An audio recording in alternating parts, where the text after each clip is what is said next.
Hello students, स्वागत है आप सभी का आपके अपने YouTube channel Prince food education में। आज की क्लास में हम आपको विद्यालय प्रबंधन एवं नेतृत्व का टॉपिक शैक्षिक नेतृत्व में नैतिकता एवं शिष्टाचार के बारे में बताएंगे। पहले हम पढ़ेंगे नैतिकता की अवधारणा।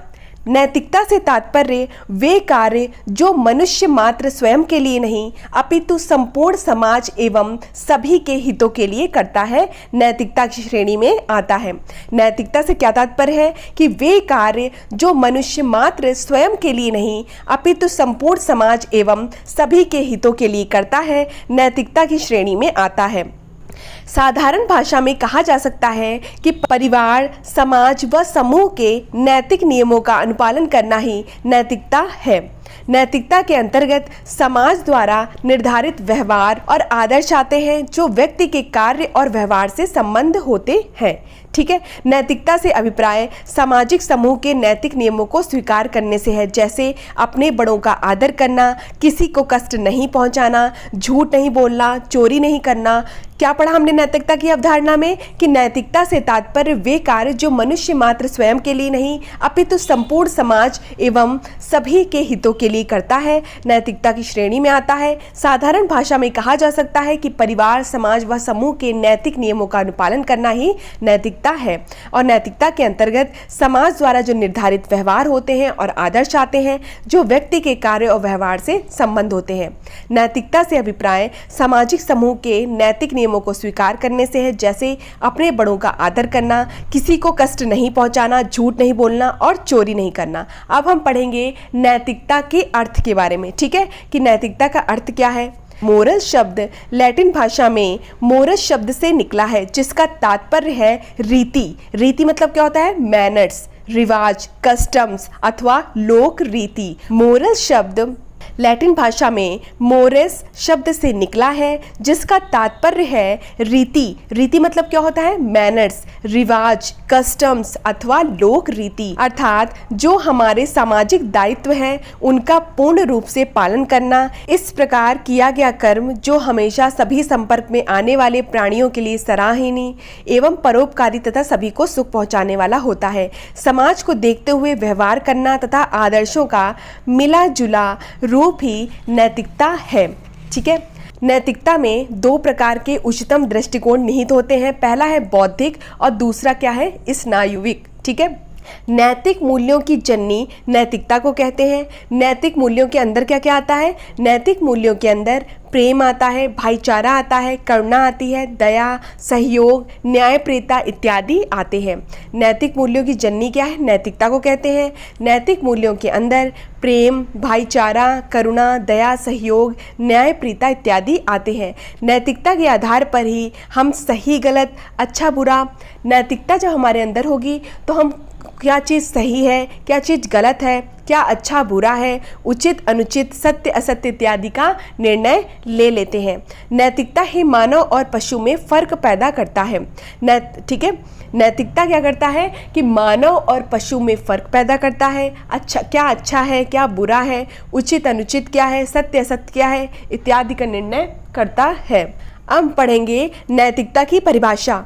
महात्मा गांधी के अनुसार जो शुभ है, सद्गुण है, वह नैतिक है और सभी प्रकार का दुर्गुण अनैतिक है। महात्मा गांधी ने क्या कहा है नैतिकता के बारे में? कि जो शुभ है, सद्गुण है, वह नैतिक है और सभी प्रकार का जो दुर्गुण है वो क्या है? अनैतिक है। जिसबर्ट ने क्या कहा है? जिसबर्ट के अनुसार नैतिकता नियमों की वह व्यवस्था है जो अच्छे बुरे से संबंध है तथा जिसका अनुभव अंतरात्मा से होता है। ठीक है, जिसबर्ट ने क्या कहा है कि नैतिकता जो है वो नियमों की वह व्यवस्था है जो अच्छे बुरे से संबंध है तथा जिसका अनुभव अंतरात्मा द्वारा होता है। तो महात्मा गांधी के अनुसार क्या कहा गया है कि जो शुभ है, सद्गुण है, वह नैतिक है और सभी प्रकार का दुर्गुण अनैतिक है। अब हम पढ़ेंगे नैतिकता की विशेषताएं। पहला क्या है? नैतिकता एक आंतरिक पक्ष होता है। नैतिकता का संबंध व्यक्ति के विवेक से होता है।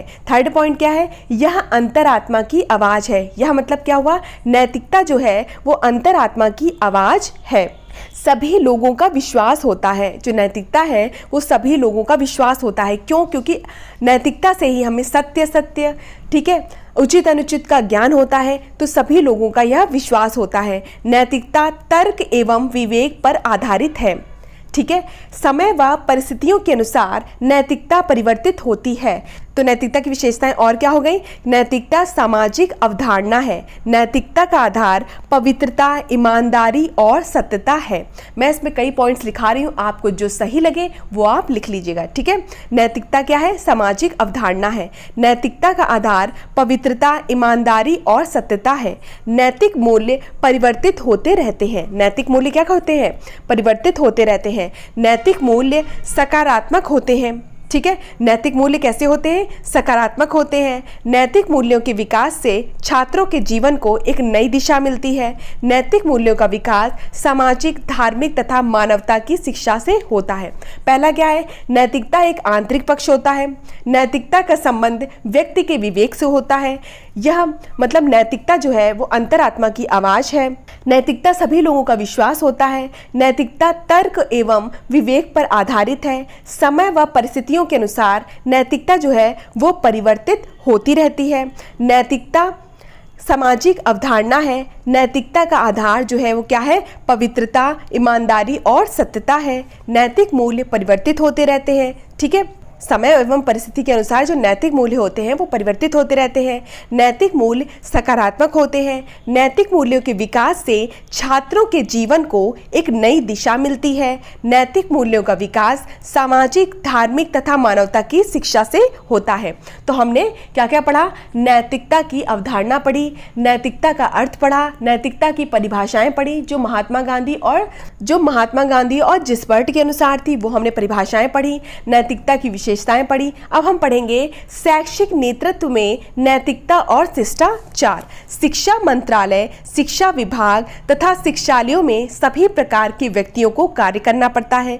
इनमें से कुछ व्यक्ति प्रशासक के रूप में अपने कार्य का निर्वाह करते हैं तथा अन्य व्यक्तियों में आशा की जाती है कि वे प्रशासक के आदेशानुसार कार्य करें। निर्देशक हो गए, उपनिदेशक, विद्यालय निरीक्षक, प्रधानाचार्य, विभागाध्यक्ष तथा कुछ वरिष्ठ अध्यापकों को प्रशासक के रूप में ही अपने उत्तरदायित्वों को निभाना पड़ता है।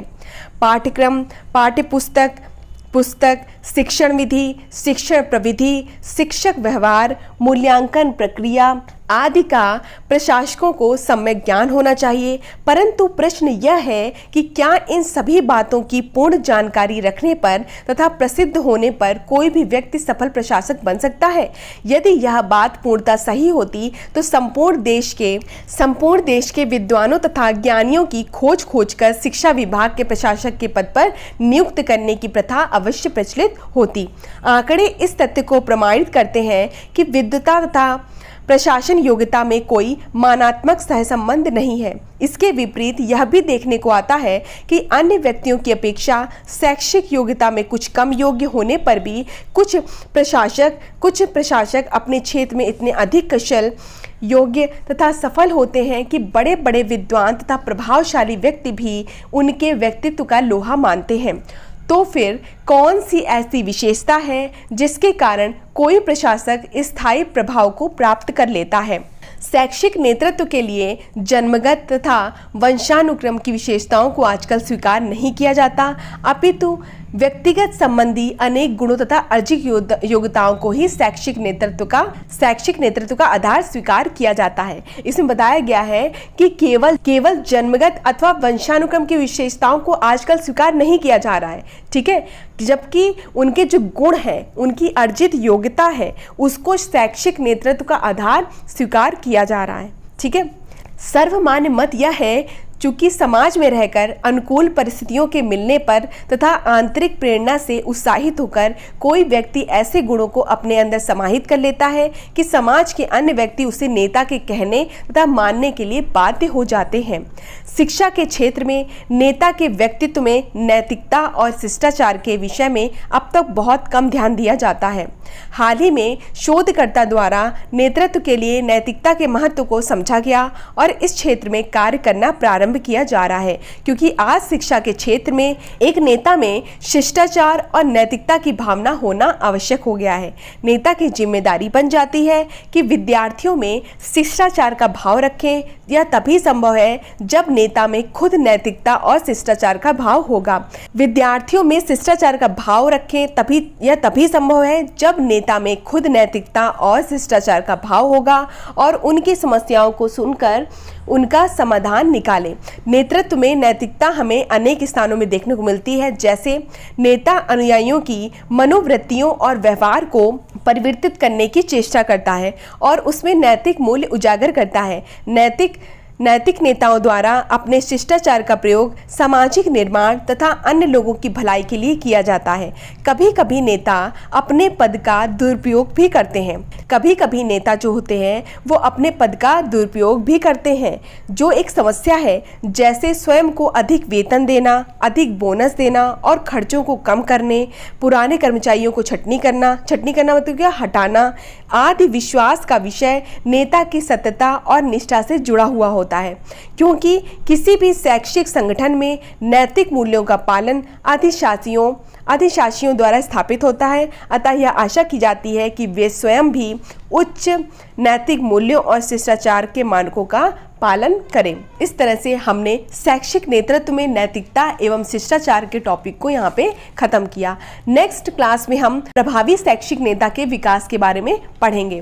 बीएड एंड सीटेट की सभी क्लासेस देखने के लिए डिस्क्रिप्शन में लिंक दिया गया है, वहां से जाकर आप देख सकते हैं।